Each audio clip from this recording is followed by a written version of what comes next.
जिस समय अंतिम समय होता है जीव का, या जिस समय गर्भ में होता है, दोनों स्थितियों, गर्भ में उसे बहुत जन्मों की याद आती है, तो वो व्याकुल हो जाता है। ऐसे ऐसे कर्म उनके परिणाम से इस गर्भ में, एक बार प्रभु एक बार मुझे निकाल दो, मैं जाकर के मानव देह में ऐसे सत्कर्म करूंगा, ऐसा भजन करूंगा कि दोबारा मां के गर्भ में ना आना। जब अंतिम समय होता है तो जितने इस जन्म में दुष्कर्म या सत्कर्म के सब सामने घेर लेते हैं, बहुत जन्मों के कर्म संस्कार छा जाते हैं, और जो उसको योनि मिलनी होती है वही चित्त अटक जाता है। आगे बहुत सावधान, बहुत सावधान।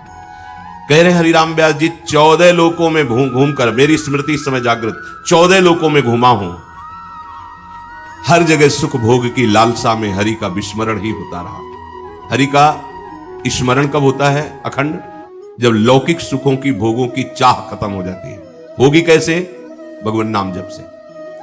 हरि का विस्मरण कब होता है? जब किसी भी भोग में महत्व करके भोग रहे होगे, उस समय हरि, और अगर हरि स्मरण है तो उसमें सुख नहीं मिल सकता, क्योंकि सत्य प्रकाश तुम्हारे साथ है। इसीलिए बड़े भाग्यशाली जन हैं जो रात दिन नाम का पहरा बैठा लिए, रात दिन उठे बैठे चले फिरे, खाए पिए, सब क्रियाएं हो रही, तो भगवत स्मरण परायण, बड़े महत भाग्यशाली।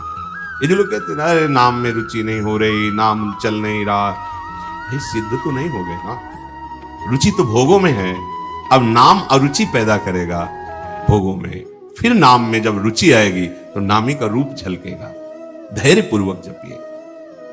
14 भुवनों में घूम आया, इसी स्वार्थ ने सुख भोग की लालसा ने हरि विस्मरण कराया, हरि विसरायो। करोड़ों ऐसे अपराध किए जन्म जन्मांतरों में, जिन्हें ब्रह्म हत्या कहते हैं, पंच महापाप कहे गए हैं। कैसी बुद्धि मलिन हो गई है कि इन पंच महापापों को हम मनोरंजन समझते हैं, सुख का साधन समझते हैं। मदिरा पीना, पर स्त्री गमन करना, द्वित कीड़ा, हिंसा, स्वर्ण चोरी, ये 5 महापाप हैं। बोले हम तो हिंसा नहीं करते, अगर मांस खाते हो तो हिंसक ही हो, वही दंड मिलेगा जो हिंसा करने वाले को मिला है। वैसे जैसे कोई गौ हत्या करता है और आप मांस खाते हैं, तो बिल्कुल वही हत्या आपको प्रताड़ित करेगी, आपको जलाएगी, आपका नाश करेगी। कोटि गाय ब्राह्मण मारे को ताप पाप उपजायो। ब्रह्म हत्या जैसा पाप लगता है।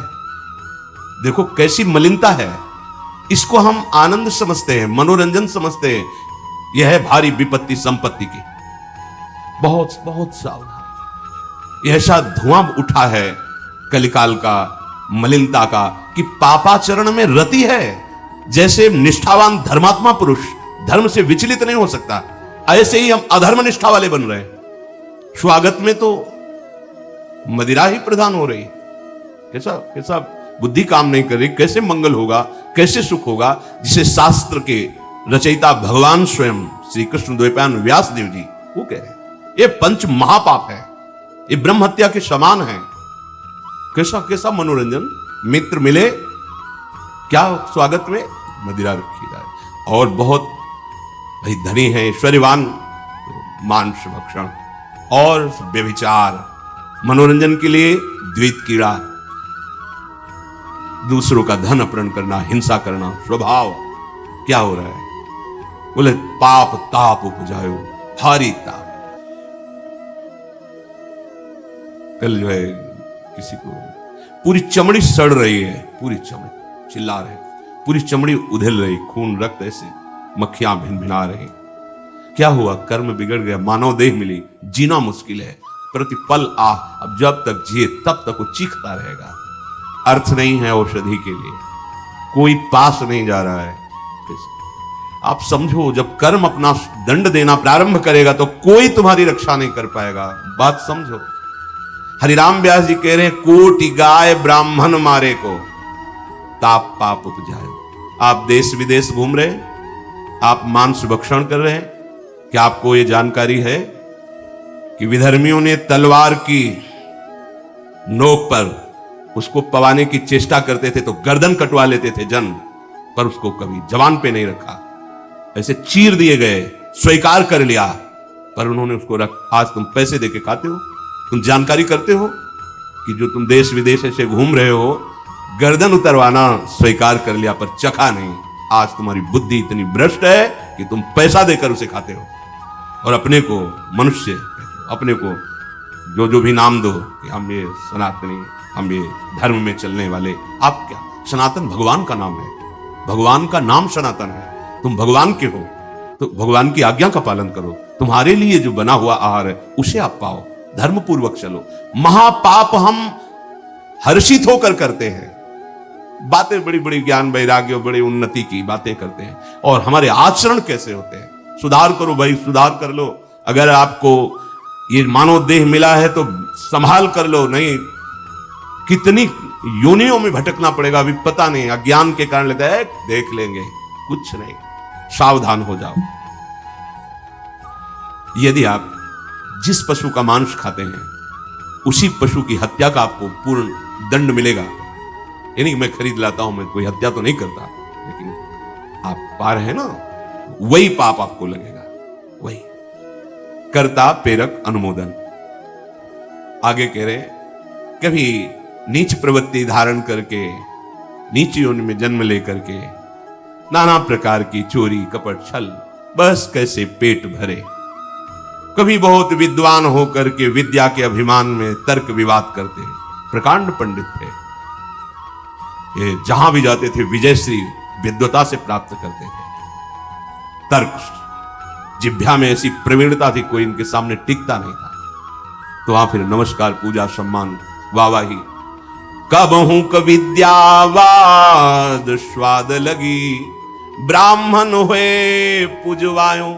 जब कोई प्रणाम करता है, नमस्कार करता है, प्रशंसा करता है, अच्छा लगता है। वो अच्छा लगना देह भाव को पुष्ट करके भगवत विस्मृति के गर्त में गिरा देगा। कभी तो इतनी गरीबी देखी है, कभी किसी योनि में ये देखा कि राजा बन गया, छत्र चवर, बड़ा वैभव, लेकिन उधर गरीबी में भूख से व्याकुल होकर भगवत स्मृति रहित जीवन गया।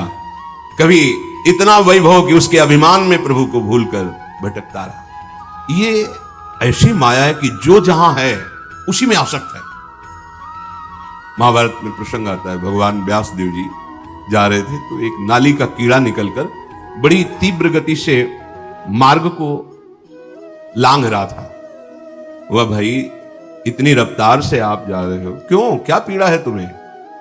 बोले उस साइड की नाली में मुझे जाना है और भयभीत हूं।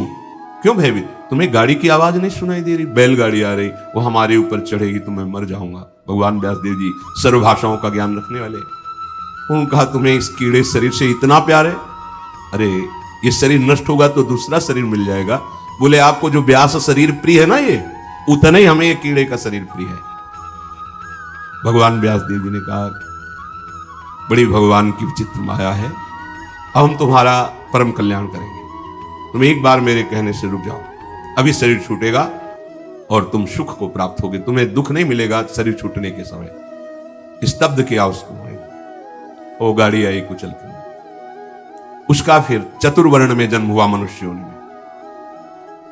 वो जब नवयुवक हुआ तो अपने इन्हीं सब कार्यों में, जो चतुर्वर्ण के कार्य, उसी में मगन गए भगवान व्यास।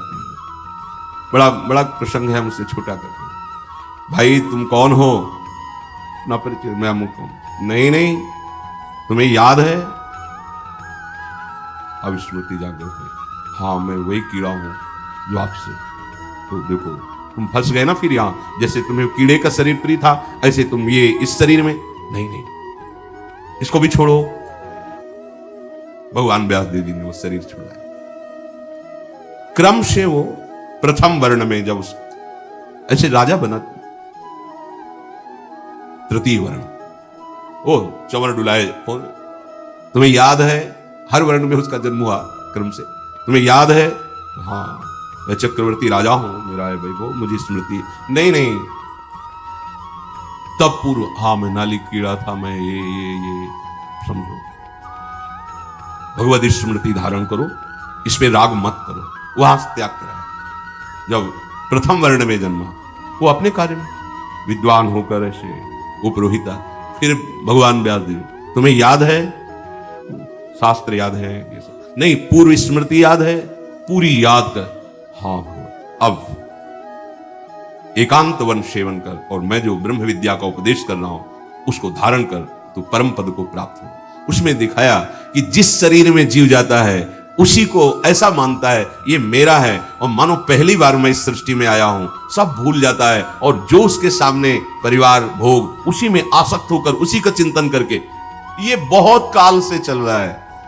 जब भगवत प्रताप से स्मृति जागृत हुई तो कह रहे हरिराम व्यास जी कि कभी मैं नीच वर्ण में जन्मा तो नाना प्रकार के नीच कर्म करता रहा, कभी उच्च वर्ण में जन्मा तो बस यही वाद विवाद और तर्क प्रणाम नमस्कार, इसमें पूरा जीवन विस्मरण कर दिया हरि का। कभी मैं बहुत गरीब हुआ तो घर घर पेट पालने के लिए उनकी जूठन खाई, कभी सिंहासन पर बैठकर राजा हुआ, छत्र चवर डुल रहे, भूल गया ऐश्वर्य में प्रभु को।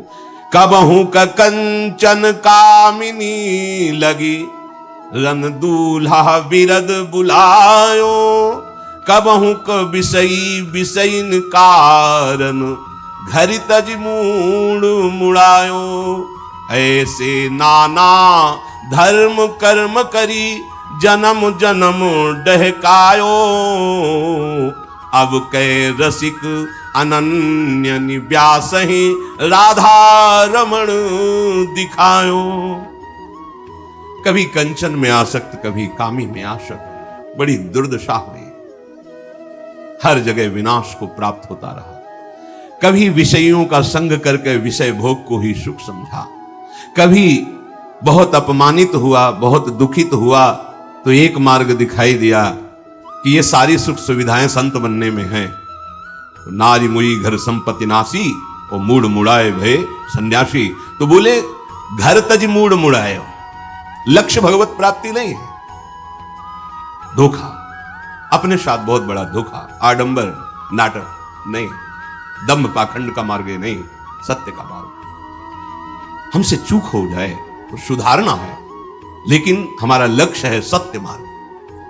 अगर लक्ष्य सत्य मार्ग नहीं और यह है कि बढ़िया खाने को मिलेगा, कपड़ा मिलेगा, प्रणाम नमस्कार भेंट, बहुत बुरी दशा है, बहुत बुरी दशा है। आप अपने धर्म से गए, गृहस्थ धर्म का आचरण त्याग कर दिया और व्यक्त धर्म को स्वीकार नहीं किया, तो ऐसे न वैसे रहे मजरेडो, पाछलियो जो भय निर्भास। क्या हुआ? जीवन व्यर्थ चला गया, अपराध बन गए। अगर लक्ष्य भगवत प्राप्ति नहीं और वेश धारण किया तो पापाचरण निश्चित होगा, पाखंड निश्चित होगा, दंभ निश्चित होगा, और उससे दुर्गति होती, सिर्फ दुर्गति, कहीं कोई गुंजाइश नहीं है। ये वेश ऐसे नहीं धारण करना चाहिए। ये देख करके आप चलो बाबा जी बन जाते हैं, कह रहे घर तज मूढ़ मुड़ायो, बड़ी सुख सुविधा है, ठीक है, तुम बाहरी फिर मन और इंद्रियों का विलास, इसको रोक पाओगे? इसको सत्य वस्तु के आश्रय से रोका जाता है, सत्य चिंतन से रोका जाता है। भोग विलासिता पर लक्ष्य करके निकलोगे तो नष्ट हो जाओगे। ये मार्ग ऐसा नहीं है, खिलवाड़ नहीं है कि मेहनत नहीं करनी पड़ेगी। पेट भरने के लिए लोग 8 घंटा मेहनत करते हैं, चंद रुपए मिलते हैं, परिवार का पोषण करते हैं। अगर नाम जप करते हैं तो उनको वही गति मिलेगी जो एक योगी को प्राप्त होती है, जो एक भगवत मार्ग के पथिक को प्राप्त होती है। आपको बढ़िया बढ़िया भोजन, वस्त्र, सुविधा सब मिल रही, किस लिए? कि आप निरंतर अपने इंद्रियों को शासन में रखकर भगवदानंद में डूबने के मार्ग में चल रहे हो। चलो निकलो, भगवान की माया ने सहयोग कर दिया, चलो निकलो। तुम्हें अब चिंता न खान पान की करनी, न वस्त्र की करनी, न व्यवहार की करनी, निकलो भगवत चिंतन करके। ये मार्ग है। अगर इसको आप प्रयोग में लेना चाहते हैं, इस वेश को अपनी वासनाओं के प्रयोग में, तो निश्चित जिस दिन विधान लागू होगा तुम्हारे कर्मों का तो भारी दंड मिलेगा, इसलिए सावधान। हरिराम व्यास जी कह रहे हैं ऐसा भी किया, पर ऐसे नाना धर्म कर्म का करके जन्म जन्म भटकता रहा, लेकिन बात नहीं बनी। ये सब ठगे गए। हम ये जान ही नहीं पाए कि हमारा अंशी प्रभु श्री हरि है और उसका स्मरण करने से ही सब बात बनती है। अब इस जन्म में कृपा हुई, हरिराम व्यास जी कह रहे क्या? अब कै रसिक अनन्य ही व्यास राधा रमण दिखायो। अब की कृपा हो गई और रसिक अनन्यों का संग मिल गया, जिससे राधा रमण जी का साक्षात्कार हुआ। राधा रमण, श्री प्रिया प्रीतम, श्री लाडली लाल। भगवान का नाम सर्व विजयी। अब तो कुछ समझ में नहीं आता, बस एक बात समझ में आती है, भाई नाम जप लो जैसे बने। हृदय से कह रहा हूं, हृदय से साफ सुधर जाएगी, साफ क्षमा हो जाएगा, परम पावन हो जाओगे। जितनी तुम्हारी इंद्रियों ने तुम्हें फंसाया है इनको वैसे ही जलाकर पवित्र कर देगा ये नाम। बस आप इंद्रियों में तदात्म मत होइए कि बहुत जलन हो रही, बहुत, ये उनको हो रही जिन दुष्ट इंद्रियों ने मुझे बार बार अनेक जन्म से भटकाते हुए हरि से विमुख किया है, अब उनको दंड मिल रहा है। और होता क्या है, अज्ञान के कारण हम उनमें तदात्म हो जाते हैं और कहते हैं बहुत जलन हो रही, तो हम फिर मनोरंजन में लग जाते हैं, प्रभु का नाम छोड़ देते हैं, प्रभु के मार्ग को छोड़ देते हैं। श्रीपाद प्रबोधानंद जी महाराज कह रहे, श्री कृष्णे तस्य नाम स्वत तदनुचरे नागसामस्ति मेन्तः। हे श्री कृष्ण, आपका नाम महान महिमा में परम सुख प्रदान करने वाला है, पर मैं उसको भी नहीं जप पा रहा हूं। देखो, जैसे तुम बंधन में पड़े हो दुश्मनों की, तो शांत हैं लगभग, और जहां देखा है बंधन छुड़ाने की चेष्टा, टूट पड़ेंगे ऊपर। ऐसे ही जहां तुम इस भव समुद्र से निकलने की चेष्टा करते हो, एकदम हर दोष प्रकट हो जाता है, दूसरों पर दोष दृष्टि करना, निंदा करना, नाना प्रकार की कामनाओं की भीड़ लग जाना। वो उपासक तभी निकल सकता है जब किसी भगवत प्रेमी महात्मा का सानिध्य हो, क्योंकि इन सब प्रपंचों को दबाने के लिए सत्संग बहुत बड़ी सामर्थ्य है। रोज नया उत्साह, रोज नया बल, रोज नई उमंग जागृत करता है। तभी बिनु सत्संग न पावई प्राणी, बिना सत्संग के पर यही सर आवत अति कठिनाई, राम कृपा बिनुआई न जाई। देखो, जहां जहां भी सत्संग के शब्द मिल रहे हैं, जिन जिन को, वो बड़े भाग्यशाली हैं। बस हमको संभालना है। ये भ्रमात्मक भ्रम पैदा करके जो क्रियाएं करवा रही माया, इसमें सुख है, इसमें सुख है, भगवत प्रसाद का आश्रय लो, इस भ्रम को मिटाओ, कहीं सुख नहीं है। ये अधर्माचरण और गंदा करता चला जाएगा हृदय को। श्रीमद वृंदावन त्वाश्रय मगति गतिम त्वकेलाम त्वयि सद्धि ही। हे वृंदावन धाम, मुझ निराधार के तो आप एकमात्र आधार हो। मैं बस एकमात्र आपकी शरण ले लिया है, आप मुझे आश्रय दीजिए। मैं एकमात्र आपकी शरण ले लिया। धाम बहुत कृपालु है, ये निश्चित कृपा करता है, निश्चित।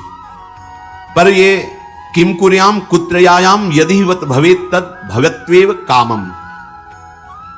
मैं क्या करूं, कहां जाऊं, ये सब छोड़ दिया है। अब क्या करूं, कहां जाऊं, यद्यपि मैं ऐसा हूं, त्यक्ता सर्वोपि धर्मो हरिहरि न मन्यक त्यक्तमेकम विकर्म। मैं ऐसा धर्मियों कि सब धर्म ने मेरा त्याग कर दिया है, एक भी पापाचरण में त्याग नहीं कर पाया हूं। ना श्री कृष्ण का नाम जप पा रहा हूं और ना श्री कृष्ण के दासों पर निर्दोष भाव कर पा रहा हूं। यद्यपि मैं ऐसा हूं, पर मैंने आपका आश्रय ले लिया वृंदावन धाम। अब मैं ये भी छोड़ रहा हूं कि मुझे क्या करना चाहिए, क्या नहीं करना चाहिए, क्या करूं, कहां जाऊं। अब आपकी शरण में हूं, अब आप संभाल लेना, बस संभाल लेगा। ये शरणागति का बहुत बड़ा प्रभाव है। धाम संभाल लेगा, सत्संग दिलाकर, प्रिया प्रीतम के नाम में रुचि कराकर प्रिया प्रीतम की प्राप्ति करा देगा। पक्का विश्वास।